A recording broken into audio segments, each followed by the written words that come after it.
I'd like to tell you about the strangest secret in the world. Not long ago, Albert Schweitzer, the great doctor and Nobel Prize winner, was being interviewed in London, and a reporter asked him, "Doctor, what's wrong with men today?" The great doctor was silent a moment, and then he said, "Men simply don't think." And it's about this that I want to talk with you. We live today in a golden age. This is an era that man has looked forward, dreamed of, and worked toward for thousands of years. But since it's here, we pretty well take it for granted. We in America are particularly fortunate to live in the richest land that ever existed on the face of the earth, a land of abundant opportunity for everyone. But do you know what happens? Let's take 100 men who start even at the age of 25. Do you have any idea what will happen to those men by the time they're 65? These 100 men who all start even at the age of 25 believe they're going to be successful. If you asked any one of these men if he wanted to be a success, he'd tell you that he did. And you'd notice that he was eager toward life, that there was a certain sparkle to his eye, an erectness to his carriage, and life seemed like a pretty interesting adventure to him.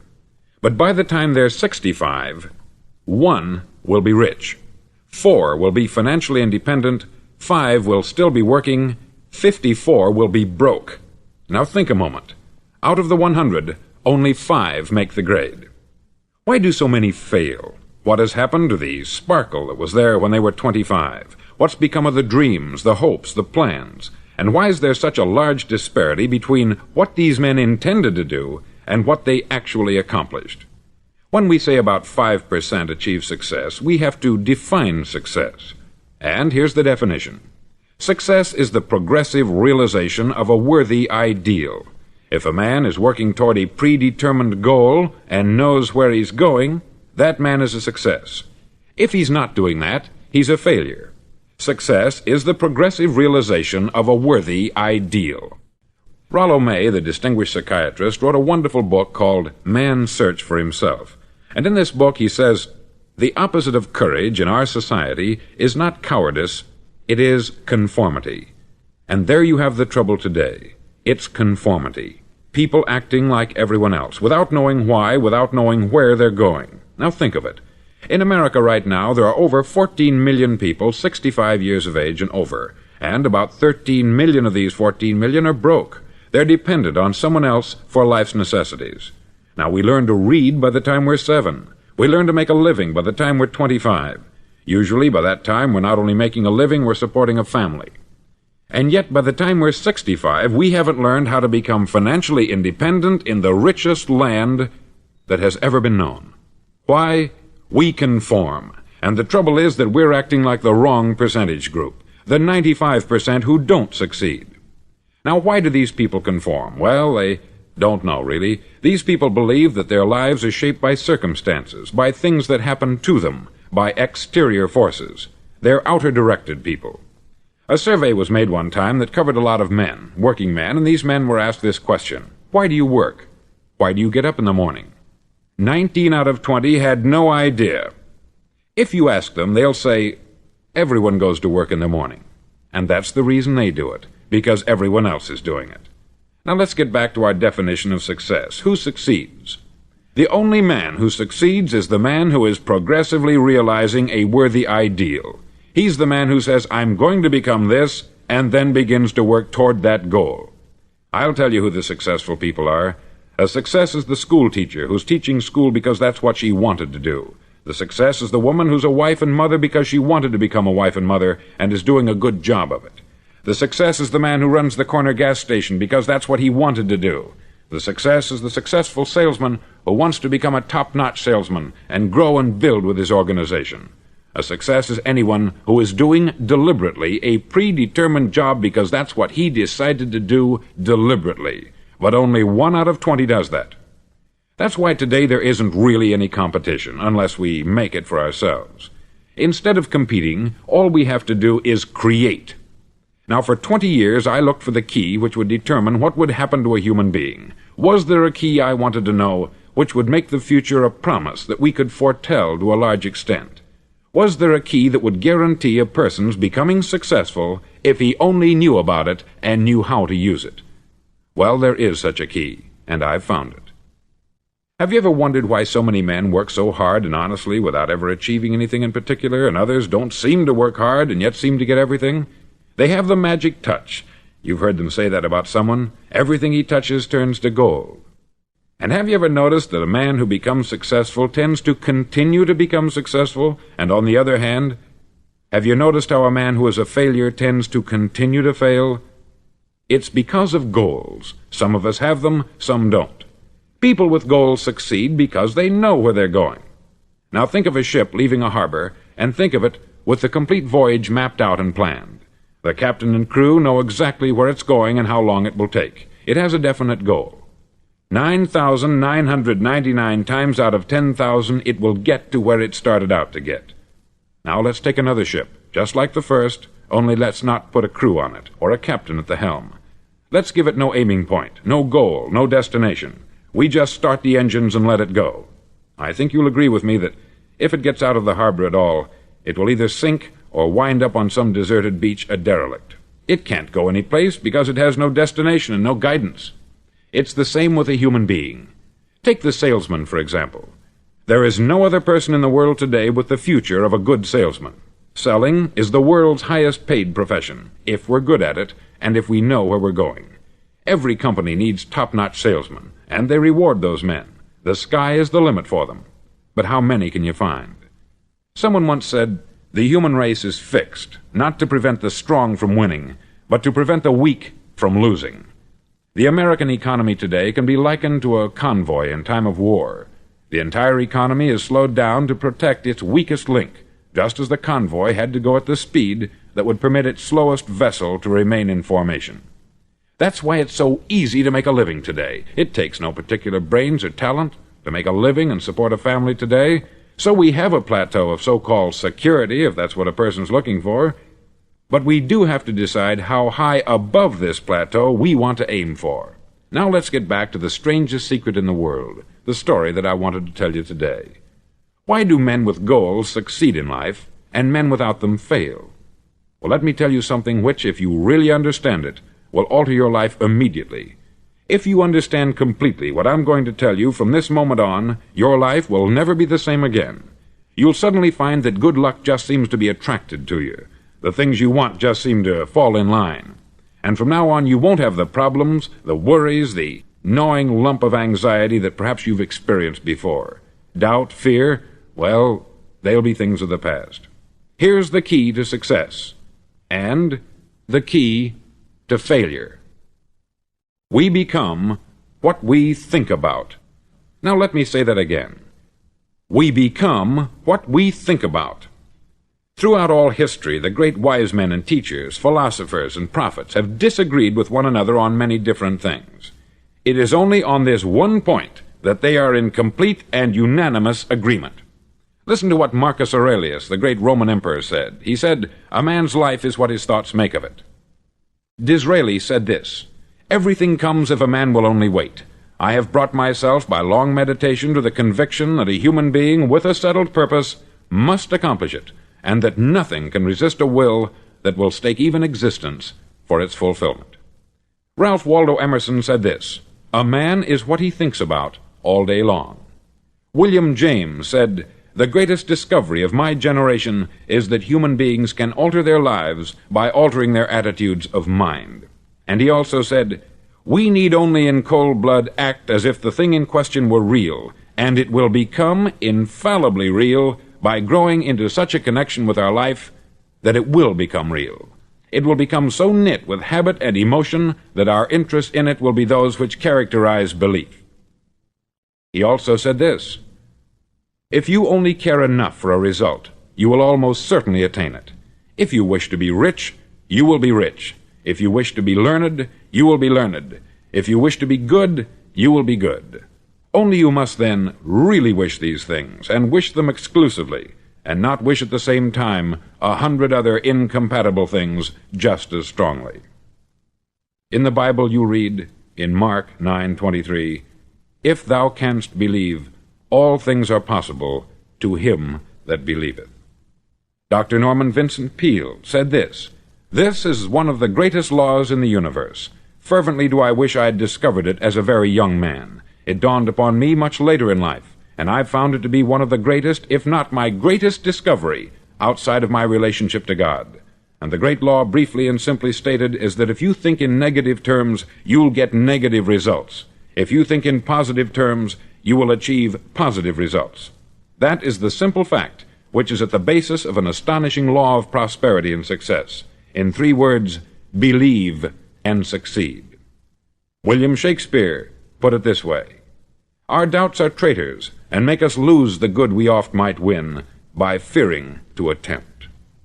George Bernard Shaw said, "People are always blaming their circumstances for what they are. I don't believe in circumstances. The people who get on in this world are the people who get up and look for the circumstances they want, and if they can't find them, make them." Well, it's pretty apparent, isn't it? And every person who discovered this for a while believed that he was the first one to work it out. We become what we think about. Now, it stands to reason that a person who's thinking about a concrete and worthwhile goal is going to reach it, because that's what he's thinking about. And we become what we think about. Conversely, the man who has no goal, who doesn't know where he's going, and whose thoughts must therefore be thoughts of confusion and anxiety and fear and worry, becomes what he thinks about. His life becomes one of frustration, fear, anxiety, and worry. And if he thinks about nothing, he becomes nothing. Now, how does it work? Why do we become what we think about? Well, I'll tell you how it works as far as we know. Now, to do this, I want to tell you about a situation that parallels the human mind. Suppose a farmer has some land, and it's good, fertile land. Now, the land gives the farmer a choice. He may plant in that land whatever he chooses. The land doesn't care. It's up to the farmer to make the decision. Now, remember, we're comparing the human mind with the land, because the mind, like the land, doesn't care what you plant in it. It will return what you plant, but it doesn't care what you plant. Now, let's say that the farmer has 2 seeds in his hand. One is a seed of corn, the other is nightshade, a deadly poison. He digs 2 little holes in the earth, and he plants both seeds, one corn, the other nightshade. He covers up the holes, waters, and takes care of the land, and what will happen? Invariably, the land will return what is planted. As it's written in the Bible, "As ye sow, so shall ye reap." Remember, the land doesn't care. It will return poison in just as wonderful abundance as it will corn. So up come the 2 plants, one corn, one poison. Now, the human mind is far more fertile, far more incredible and mysterious than the land, but it works the same way. It doesn't care what we plant. Success, failure. A concrete, worthwhile goal, or confusion, misunderstanding, fear, anxiety, and so on. But what we plant, it will return to us. You see, the human mind is the last great unexplored continent on the earth. It contains riches beyond our wildest dreams. It will return anything we want to plant. Now, you might say, well, if that's true, why don't people use their minds more? Well, I think they've figured out an answer to that, too. Our mind comes as standard equipment at birth. It's free, and things that are given to us for nothing we place little value on. Things that we pay money for, we value. The paradox is that exactly the reverse is true. Everything that's really worthwhile in life came to us free. Our mind, our soul, our body, our hopes, our dreams, our ambitions, our intelligence, our love of family and children and friends. All these priceless possessions are free, but the things that cost us money are actually very cheap and can be replaced at any time. A good man can be completely wiped out and make another fortune. He can do that several times. Even if our home burns down, we can rebuild it, but the things we got for nothing, we can never replace. The human mind isn't used merely because we take it for granted. Familiarity breeds contempt. It can do any kind of job we assign to it, but generally speaking, we use it for little jobs instead of big important ones. Universities have proved that most of us are operating on about 10% of our abilities. Decide now, what is it you want? Plant your goal in your mind. It's the most important decision you'll ever make in your entire life. Do you want to be an outstanding salesman, a better worker at your particular job? Do you want to go places in your company, in your community? All you've got to do is plant that seed in your mind. Care for it. Work steadily toward your goal, and it will become a reality. It not only will, there's no way that it cannot. You see, that is a law, like the laws of Sir Isaac Newton, the laws of gravity. If you get on top of a building and jump off, you'll always go down. You'll never go up. And it's the same with all the other laws of nature. They always work, they're inflexible. Think about your goal in a relaxed, positive way. Picture yourself in your mind's eye as having already achieved this goal. See yourself doing the things you will be doing when you've reached your goal. Ours has been called the phenobarbital age, the age of ulcers and nervous breakdowns. At a time when medical research has raised us to a new plateau of good health and longevity, far too many of us worry ourselves into an early grave trying to cope with things in our own little personal ways, without learning a few great laws that will take care of everything for us. These things we bring on ourselves through our habitual way of thinking. Every one of us is the sum total of his own thoughts. He is where he is because that is exactly where he really wants to be, whether he'll admit that or not. Each of us must live off the fruit of his thoughts in the future, because what you think today and tomorrow, next month and next year, will mold your life and determine your future. You're guided by your mind. I remember one time I was driving through Arizona and I saw one of those giant earth-moving machines roaring along the road at about 35 miles an hour with what looked like 20 tons of dirt in it, a tremendous, incredible machine, and there was a little man perched way up on top with the wheel in his hands guiding it. And as I drove along, I was struck by the similarity of that machine to the human mind. Just suppose you're sitting at the controls of such a vast source of energy. Are you going to sit back and fold your arms and let it run itself into a ditch? Or are you going to keep both hands firmly on the wheel and control and direct this power to a specific, worthwhile purpose? It's up to you. You're in the driver's seat. You see, the very law that gives us success is a two-edged sword. We must control our thinking.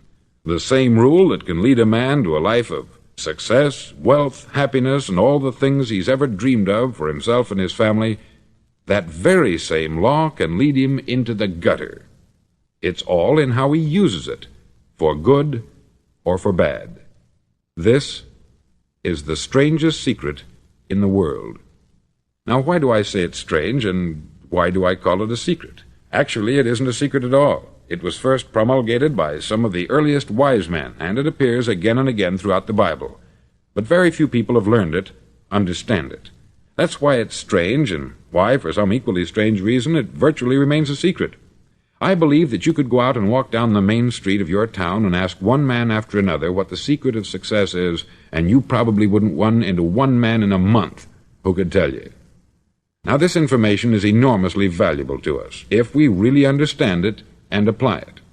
It's valuable to us not only for our own lives, but the lives of those around us, our family, employees, associates, and friends. Life should be an exciting adventure. It should never be a bore. A man should live fully, be alive. He should be glad to get out of bed in the morning. He should be doing a job he likes to do because he does it well. One time I heard Grove Patterson make a speech, the editor-in-chief of the Toledo Daily Blade, and as he concluded his speech, he said something that I've never forgotten. He said something like this: "My years in the newspaper business have convinced me of several things, among them that people are basically good, and that we came from someplace, and we're going someplace. So we should make our time here an exciting adventure. The architect of the universe didn't build a stairway leading nowhere." And the greatest teacher of all, the carpenter from the plains of Galilee, gave us the secret time and time again. "As ye believe, so shall it be done unto you." I've explained the strangest secret in the world and how it works. Now I want to explain how you can prove to yourself the enormous returns possible in your own life by putting this secret to a practical test. I want you to make a test that will last 30 days. Now, it isn't going to be easy. If you'll give it a good try, it will completely change your life for the better. Back in the 17th century, Sir Isaac Newton, the English mathematician and natural philosopher, gave us some natural laws of physics which apply as much to human beings as they do to the movement of bodies in the universe. Now, one of these laws is that for every action, there is an equal and opposite reaction. Simply stated, as it applies to you and me, it means we can achieve nothing without paying the price. The results of your 30-day experiment will be in direct proportion to the effort you put forth. To be a doctor, you must pay the price of long years of difficult study. to be successful in selling, and remember that each of us succeeds to the extent of his ability to sell, selling our families on our ideas, selling education in schools, selling our children on the advantages of living the good and honest life, selling our associates and employees on the importance of being exceptional people, to, of course, the profession of selling itself. But to be successful in selling our way to the good life, we must be willing to pay the price. Now, what is that price? Well, it's many things. First, it's understanding emotionally, as well as intellectually, that we literally become what we think about, that we must control our thoughts if we're to control our lives. It's understanding fully that, as ye sow, so shall ye reap. Secondly, it's cutting away all the fetters from the mind and permitting it to soar as it was divinely designed to do. It's the realization that your limitations are self-imposed, and that the opportunities for you today are enormous beyond belief. It's rising above narrow-minded pettiness and prejudice. Thirdly, to use all your courage to force yourself to think positively on your own problem, to set a definite and clearly defined goal for yourself, to let your marvelous mind think about your goal from all possible angles, to let your imagination speculate freely upon many different possible solutions, to refuse to believe there are any circumstances sufficiently strong to defeat you in the accomplishment of your purpose, to act promptly and decisively when your course is clear, and to keep constantly aware of the fact that you are, at this moment, standing in the middle of your own acre of diamonds, as Russell Conwell used to point out. Fourth, save at least 10% of what you earn. It's also remembering that no matter what your present job, it has enormous possibilities if you're willing to pay the price. Now let's just go over the important points in the price each of us must pay to achieve the wonderful life that can be ours. It is, of course, worth any price. 1. You will become what you think about. 2. Remember the word imagination. Let your mind soar. 3. Courage. Concentrate on your goal every day. 4. Save 10% of what you earn.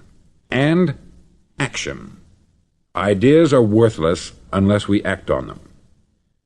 Now I'll try to outline the 30-day test I want you to make. Now keep in mind that you have nothing to lose by making this test, and everything you could possibly want to gain.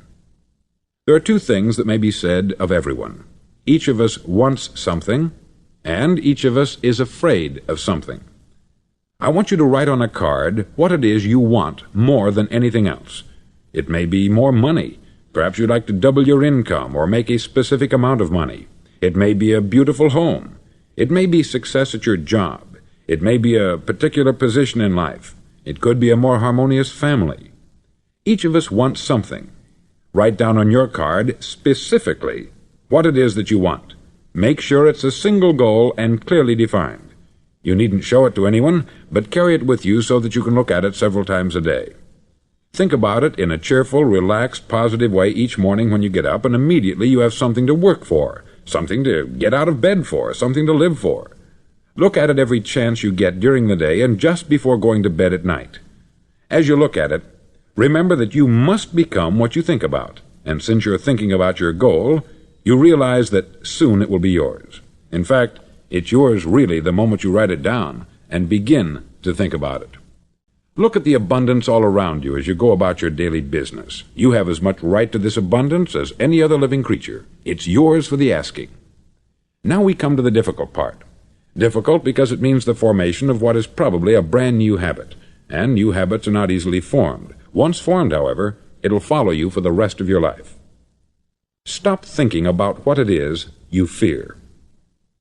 Each time a fearful or negative thought comes into your consciousness, replace it with a mental picture of your positive and worthwhile goal. There will come times when you will feel like giving up. It's easier for a human being to think negatively than positively. That's why only 5% is successful. You must begin now to place yourself in that group. For 30 days you must take control of your mind. It will think only about what you permit it to think. Each day for this 30-day test, do more than you have to do. In addition to maintaining a cheerful, positive outlook, give of yourself more than you've ever done before. Do this knowing that your returns in life must be in direct proportion to what you give. The moment you decide on a goal to work toward, you're immediately a successful person. You're then in that rare and successful category of people who know where they're going. Out of every 100 people, you belong to the top 5.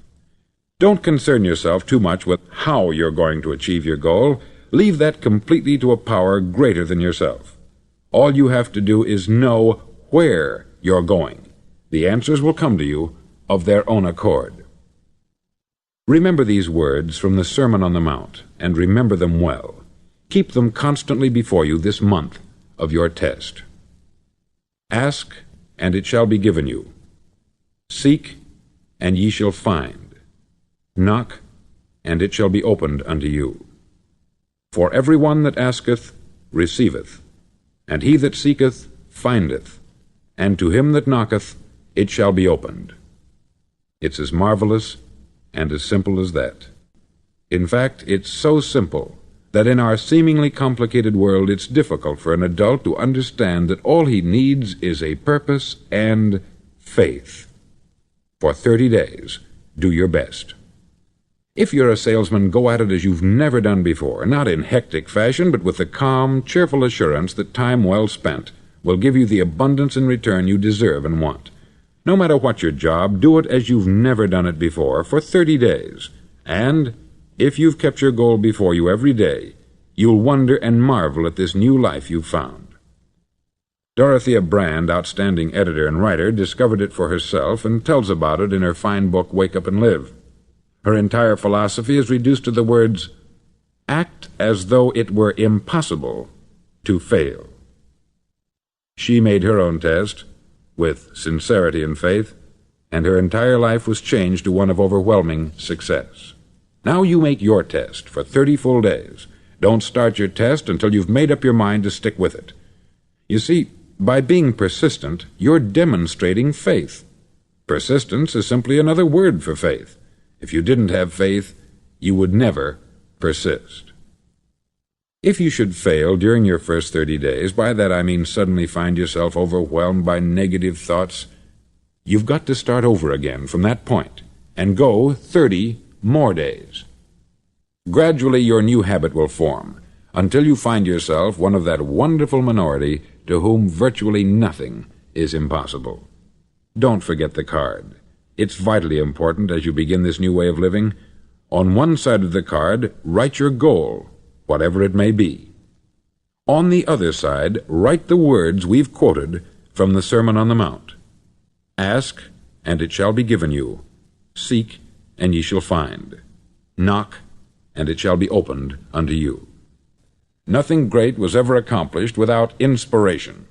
See that during these crucial first 30 days, your own inspiration is kept at a peak. Above all, don't worry. Worry brings fear, and fear is crippling. The only thing that can cause you to worry during your test is trying to do it all yourself. Know that all you have to do is hold your goal before you. Everything else will take care of itself. Remember also to keep calm and cheerful. Don't let petty things annoy you and get you off course. Now, since making this test is difficult, some may say, well, why should I bother? Well, look at the alternative. No one wants to be a failure. No one really wants to be a mediocre individual. No one wants a life constantly filled with worry, fear, and frustration. Therefore, remember that you must reap that which you sow. If you sow negative thoughts, your life will be filled with negative things. If you sow positive thoughts, your life will be cheerful, successful, and positive. Now, gradually, you will have a tendency to forget what you've heard on this record. Play it often. Keep reminding yourself of what you must do to form this new habit. Gather your whole family about and listen to what's been said here at regular intervals. You know, most men will tell you that they want to make money without understanding the law. The only people who make money work in the mint. The rest of us must earn money. This is what causes those who keep looking for something for nothing or a free ride to fail in life. The only way to earn money is by providing people with services or products which are needed and useful. We exchange our product or service for the other man's money. Therefore, the law is that our financial return will be in direct proportion to our service. Success is not the result of making money. Making money is the result of success, and success is in direct proportion to our service. Most people have this law backwards. They believe that you're successful if you earn a lot of money. The truth is that you can only earn money after you're successful. It's like the story of the man who sat in front of the stove and said to it, "Give me heat, and then I'll add the wood." How many men and women do you know, or do you suppose there are today, who take the same attitude toward life? There are millions. We've got to put the fuel in before we can expect heat. Likewise, we've got to be of service first before we can expect money. Don't concern yourself with the money. Be of service. Build, work, dream, create. Do this, and you'll find there's no limit to the prosperity and abundance that will come to you. Prosperity is founded upon a law of mutual exchange. Any person who contributes to prosperity must prosper in turn himself. Sometimes the return will not come from those you serve, but it must come to you from someplace, for that is the law. For every action there is an equal and opposite reaction. As you go daily through your 30-day test period, remember that your success will always be measured by the quality and quantity of service you render, and money is a yardstick for measuring this service. No man can get rich himself unless he enriches others. There are no exceptions to a law. You can drive down any street in America and from your car estimate the service that's being rendered by the people living on that street. Had you ever thought of this yardstick before? It's interesting. Some, like ministers and priests and other devoted people, measure their returns in the realm of the spiritual, but again, their returns are equal to their service. Once this law is fully understood, any thinking person can tell his own fortune. If he wants more, he must be of more service to those from whom he receives his return. If he wants less, he has only to reduce this service. This is the price you must pay for what you want. If you believe you can enrich yourself by deluding others, you can only end by deluding yourself. It may take some time, but just as surely as you breathe, you'll get back what you put out. Don't ever make the mistake of thinking you can avert this. It's impossible. The prisons and the streets where the lonely walk are filled with people who tried to make new laws just for themselves. We may avoid the laws of man, but there are greater laws that cannot be broken. An outstanding medical doctor recently pointed out 6 steps that will help you realize success. 1. Set yourself a definite goal. 2. Quit running yourself down. 3. Stop thinking of all the reasons why you cannot be successful, and instead think of all the reasons why you can. 4. Trace your attitudes back through your childhood and try to discover where you first got the idea you couldn't be a success, if that's the way you've been thinking. 5. Change the image you have of yourself by writing out a description of the person you would like to be. And 6. Act the part of the successful person you have decided to become. The doctor who wrote those words is a noted West Coast psychiatrist, David Harold Fink, M.D. Do what all experts since the dawn of recorded history have told you you must do. Pay the price by becoming the person you want to become. It's not nearly as difficult as living unsuccessfully. Make your 30-day test. Then repeat it. Then repeat it again. Each time it will become more a part of you until you'll wonder how you could ever have lived any other way. Live this new way, and the floodgates of abundance will open and pour over you more riches than you may have dreamed existed. Money? Yes, lots of it. But what's more important, you'll have peace. You'll be in that wonderful minority who lead calm, cheerful, successful lives. Start today. You have nothing to lose, but you have a life to win.